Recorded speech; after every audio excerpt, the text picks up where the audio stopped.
All right, everybody. Good for Derek.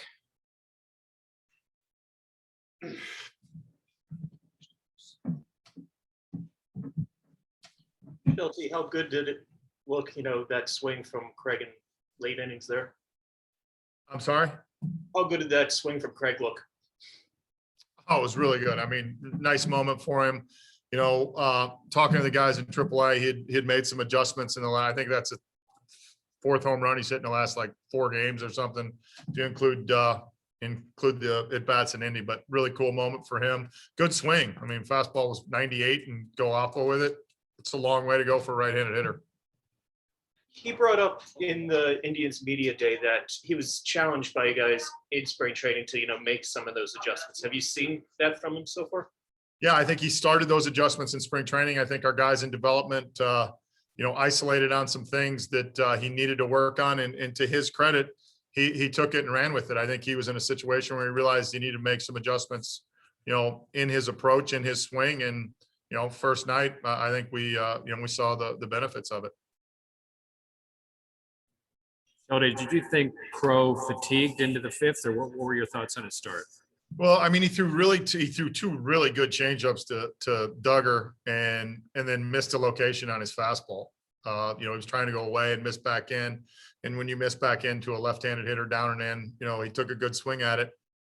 And then, we got aggressive on a pick at third, which is fine. And Stahls is really accurate. And we ended up hitting the runner or making a throw that was a little bit inside the line. And then he gave up a broken bat triple to Yaz.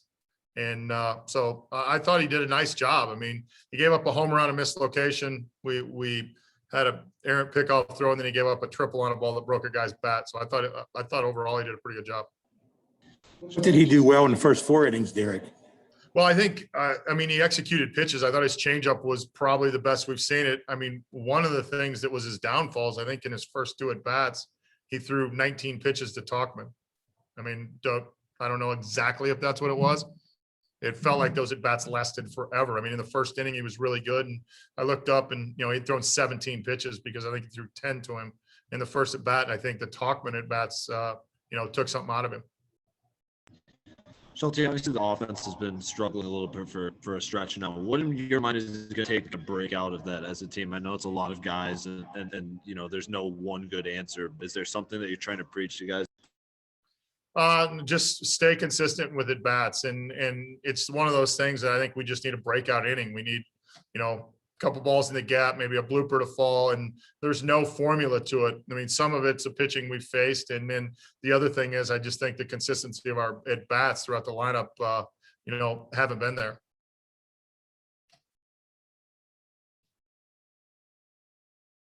Anything else for Shelton? All right, guys. Thanks.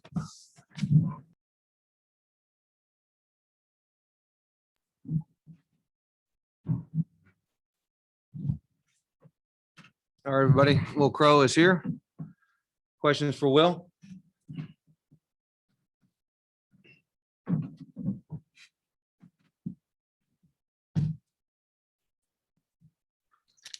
Well, just overall your thoughts on tonight, and what do you think missed in the fifth inning? Yeah, I mean, first 4 innings, hitting my spots, was, really doing everything I wanted to do. Made good pitches when I need to. And then in the fifth, I made the two spots of damage were a bad pitch on the inside. I threw a fastball, was trying to go away. I threw it in. He did what he was supposed to do, put a good swing on it and hit a home run. And then, the triple was probably one of the best changeups I'd thrown all game. And it's a broken bat, triple down the line. It just the way the ball falls sometimes, that's baseball and that's how it is. And, I let go of that pitch and I thought for sure it was a swing and miss or, a bloop or not a bloop, but a ground ball, soft contact. And when he hit it in the air, I thought we had a chance to catch it. And unfortunately it ball fell their way tonight. And that's just how it goes sometimes. Well, I think a lot of people would look at the start then and say, oh yeah, the fifth inning kind of spiraled a little bit. That must be fatigue, but it sounds like you don't really feel that way. Is that fair to say? Yeah, I wasn't tired at all. No fatigue. I'm it's the third time in a row, you know, going 80, 95 pitches, whatever it may be. So there's no fatigue involved. You know, like I said, you make one bad pitch to the lefty, he hits it out, you know, he's supposed to do that, especially 1-2. And I threw it right down the middle or middle in.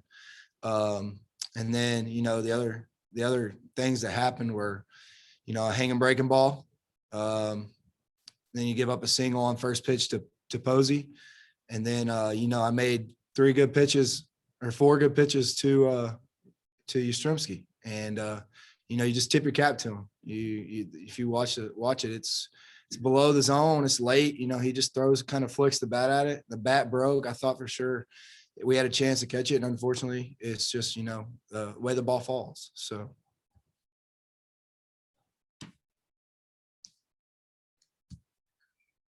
Will, getting to play with your old high school buddy, Will Craig, what was that like, you know, to be there for, you know, his first homer? Yeah, it's super cool. You know, Craig's, like you said, he's a buddy of mine. We played all the way growing up from 7 years old. We've always played against each other, and it's good to have him on my side for once. Happy for him. You know, he works his butt off. He's a great player, and like I said, he's a good dude, and it's good to see him get that under his belt. And you know, it's gonna be fun to play with him and him be on my team for a change. Well, this is a stronger stretch for the starting pitchers recently. I know that the hitters talk all the time. They use that cliche that hitting's contagious. Do you sense any momentum with the starting pitching group with the way you guys have all been throwing? Yeah, I mean, you know, we all have our plan. We have our way we want to go about things, and right now we're executing. We're giving our guys a chance to win, and we're doing our job, and that's what we're supposed to do. Just keep going out there, grinding out innings, grinding out at bats, you know. And like I said, we're trying to give our team a chance to be in the game late, and that's what we're supposed to do. And you know, like you said, it's a little contagious. You know, everyone's trying to be as good as the guy before, be as good as they were last time. So you know, we're just gonna keep rolling it out there and going day at a time. And you know, we're gonna keep up the good work. All good for Will? Will, did you play in the same high school team with Will Craig? No, we actually played about an hour and 15 from each other. He went to Science Hill and I went to Pigeon Forge. But we, you know, growing up, when I was on the Knoxville Stars at 7 years old, he was on a team from Greenville, and it was always Will Crow versus Will Craig. We would pitch against each other. He would hit in the 3-hole, I would hit in the 3-hole. It was always, you know, it was a battle, and we always had fun with it. And then, you know, the older we got, we maybe played on the same team once in high school on like a travel team or something. But then he went to Wake Forest, South Carolina. So we were always, you know, we always caught up with each other. We were always good friends, good buddies. And like I said, it's good to finally be on the same team with him. All right. I think that's it. Good. I'll be back right back with Will Craig. Thank you, guys.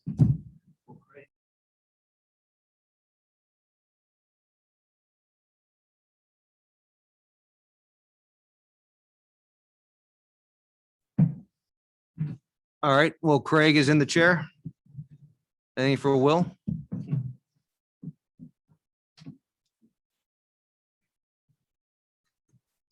Will, did you know you had that one off the bat? Honestly, no. I thought it might be a double. I know I hit it really well, and as soon as I saw where it was going, I got a chance for a double, and I saw the outfielders kind of look up and quit running, and that's when I knew I could kind of slow down my pace a little bit. Will, how do you describe the feeling of hitting your first big league home run, something millions and millions of kids dream about from the time they learn the game of baseball? Yeah, it's one of those things that just kind of, you know, once I made contact with it, kind of everything was, all the pressure was not pressure, but it's like relief, just kind of all the weight's off the shoulders, and you're just like, okay, now I can go play. Got that first hit all the way into being a homer, which is just a bonus, but you know, just having all that kind of relief and being like, okay, it's the same game I've played my entire life, just, you know, higher level and bigger stadiums and big brighter lights. Do you remember rounding the bases at all? No. I told people that it's probably the fastest I ran the bases in a long time, for sure. Well, what's been clicking for you at the plate? You had a couple home runs in Indianapolis where you got here. Yeah, probably the biggest thing is working with my hitting coach down in Indianapolis. Not only was just getting ready earlier and making sure that my on time might be a little late. So just making sure my on time is actually early. So kind of tricking my brain almost to make sure I give myself enough time, because especially with the way guys are throwing nowadays, throwing mid upper 90s at almost everybody. With really good off speed pitches, you gotta give yourself time to be able to see the ball to react. Well, going back to what you said about it being a relief to get your first one, we were talking to Troy Stokes Jr.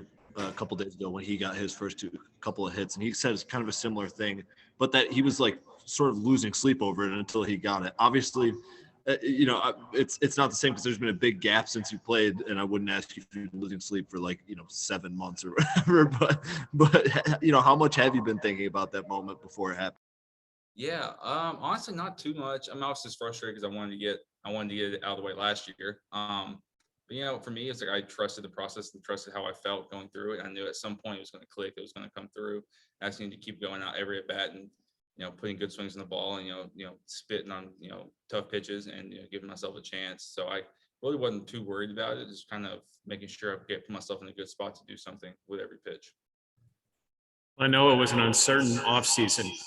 What does this opportunity mean for you, and what do you think you have the opportunity to do here?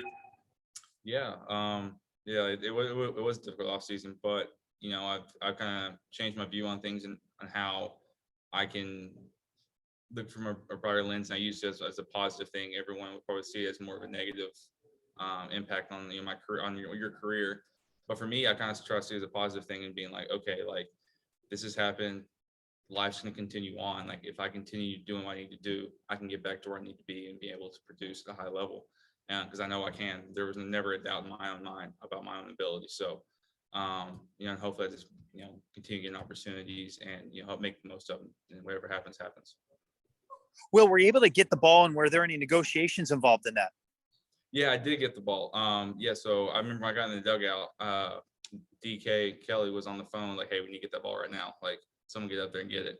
And so, of course, then like next thing I saw the guy pull it out of his beer cup, I think, and was like holding it up, like cheering.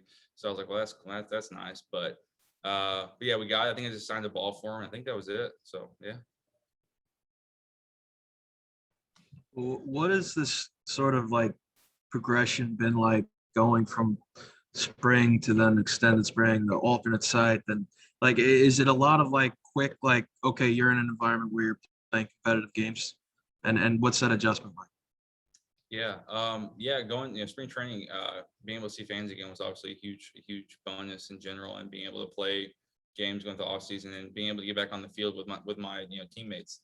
And then obviously the new teammates we had coming in, getting to develop relationships with them. And then once we kind of split camp and went to the alt site, which was still in Pittsburgh, but doing our own thing at the university, it was kind of a relaxed period. But at the same time, we knew we had to get work done because at any moment something could happen and you get called up. So it's like, obviously the numbers no one was counting the numbers. No one was, keeping your stats, but in your head, you're like, okay, I feel bad today, but if I get the call tomorrow, can I go produce at a high level and help the team win? And if the answer was yes, then you were in a good spot. If the answer was no, then you knew you needed to come back the next day and figure it out.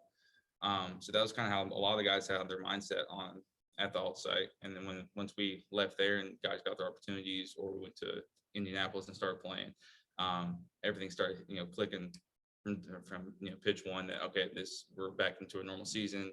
This, our morning coffee routine, to what time we got to be at the field. So everything was kind of basically back to normal for that, part of it. And did you feel you had more good days than bad at the alt site when you're going through that? Yeah, absolutely. It's definitely a transition period, but I definitely felt like it was a very beneficial thing. I felt like I got a lot out of every day, whether it was ground balls or, hitting live BP or just in the cage working on, small things here and there. I definitely felt like, and then we got to play some games in Columbus and then in Louisville as well. So I definitely felt like I got a lot out of it for sure. Well, we asked Crow the same question. What was it like to, share the field with a guy that you've obviously been playing against for a long time since you guys were young? Yeah, it was awesome. And we got to do it in AAA a little bit, but be able to do it on the big stage and have our names kind of Craig Crow is always kind of funny whenever we hit whenever we were kids, we played on one team together. I remember I told you we hadn't played, but one team together. It was like an all-star East Tennessee team kind of thing. And I hit 3 and he hit 4, I think. And they had, single L, double L. It was like in the lineup card because his, Will 1 L, mine's 2 L's. So that's how he put on the lineup card. So it was pretty cool. It was definitely a special moment. And then obviously having, Brian, who I played against Brian Reynolds in high school as well. So being able to have him out there too is definitely an awesome feeling. Home runs have you hit off a Crow in your lifetime? I don't think I ever got him, but I don't think he got me either when we were kids. So I think it's almost even considering he's the pitcher and I'm the hitter now. So we definitely played, we probably played 20, 30 games against each other as kids. And it was always, I pitched against him. That was always the 2 games. He definitely won more than we did for sure. But I will say their team was a little bit better than ours. Well, good for Will. Okay, thank you. All right. Thanks, guys. Thank you.